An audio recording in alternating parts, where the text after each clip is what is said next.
maybe. So I always think too, you go along for so many years, you don't get caught. So you probably just convince yourself like, hell, it's going great. Nobody knows we're living this grand life. So why not go on television? Because everything is, that's always to me where the disconnect or delusion is for people, because I don't know, did you just think it was going along so well for so long, you weren't going to get caught? Yes. I think the mind of a white collar criminal is like, you feel you're not going to get caught, and it's the arrogance and it's the ego, and like you really think you're smarter than people. And I think it's a lot of like, you don't think you're necessarily doing anything wrong. I think it's a whole combination. But then I think when the world is coming, because I believe like you have these setbacks throughout your criminal career where it's like, shit, they are coming. And then they don't. Do you know what I mean? Like say in like 2013, she's like, shit. And then for 5 days, you're basically on the toilet shitting because you're so fucking nervous. And then they don't come, and you're like, oh shit. Okay, right. And then it's like a year later. So then a year later, you have another week of like such stress, and it's like they don't come. So I believe it's like arrogance, that like they're not going to come. I think it's your mind starts to really think it's not that bad. Like I'm not killing anyone. It's not that bad. I think you really start to convince yourself. And then I really think you start to think like, they're not coming. And even when they are going to come and then they don't, and you get over it and you can breathe again, it's like, okay, well, every year I'm just going to have a little bit of a drama for 3 weeks. And look, I'm making, $7 million. That's what I think. And so I just think you really start to think like, when the world is closing in, but it doesn't, it's just another day I got away with it. I really do think that. I think that's the mind. I mean, in my own research as a lawyer, that's the mentality of a white collar criminal. I think it's very similar for all of them. Tom, Jen Shah, we could go down the list. Yep. I always wonder what that moment is, because for what we know, right, with like Tom Girardi, he was such a respected attorney for so long. I just always wonder what the tipping point, like what is the one day that they decide, you know what, today's the day I'm going to just start, I'll just steal 2 million, and maybe I'll pay it back. Maybe they start with the intention of, I just need a little bit of a loan, I'll pay it back. And then I don't know, I'm always, because, for all accounts that we know, Tom was this upstanding LA lawyer and like this well-respected person for and yeah, I mean, and you think about it, like he won the cases. So he's a brilliant lawyer. Like the actual lawyering skills are brilliant, right? Like he won these cases. It's not like that was a fraud. I mean, there's no, so it's like, it's just like, man, right, you were winning these cases, like what a career. And just to say that that's not enough, like, right, like you won the Aaron Brockovich, you won these big cases, your life again, right? We're not, in both cases, we're not talking either situation where someone is literally on food stamps, desperate people do desperate things. Like I need $1 to eat.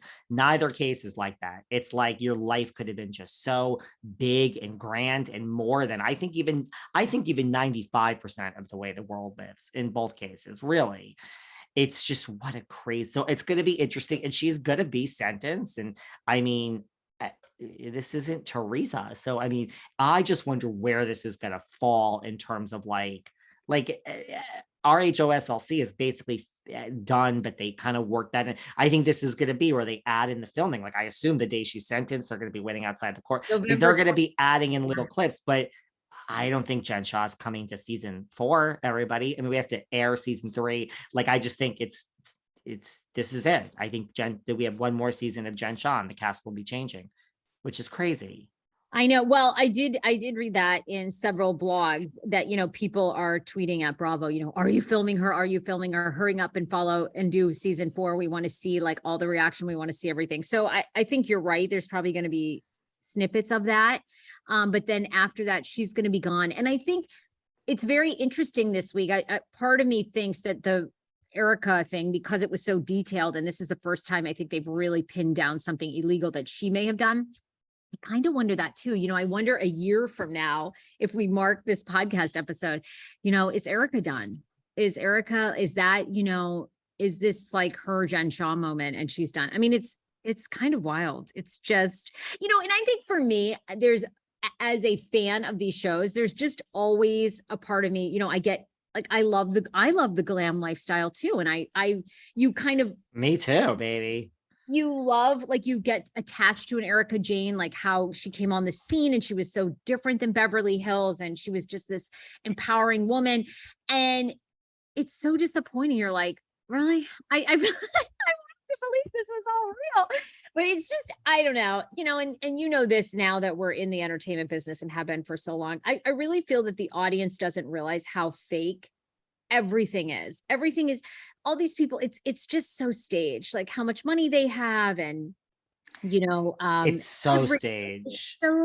It's so fake. The fights are fake, the drama's fake, the money's fake, the body. What about the people that go and rent houses for filming? There's rumors of that in the OC. There's rumors of that in your good old Potomac. I mean, like that, where it's like, it's not even rumor. I mean, we know Karen Huger. I mean, Karen Huger doesn't own a house. She rents. I think there was something where she is looking to buy her home in Potomac or whatever. But Karen's rented for years now on that show.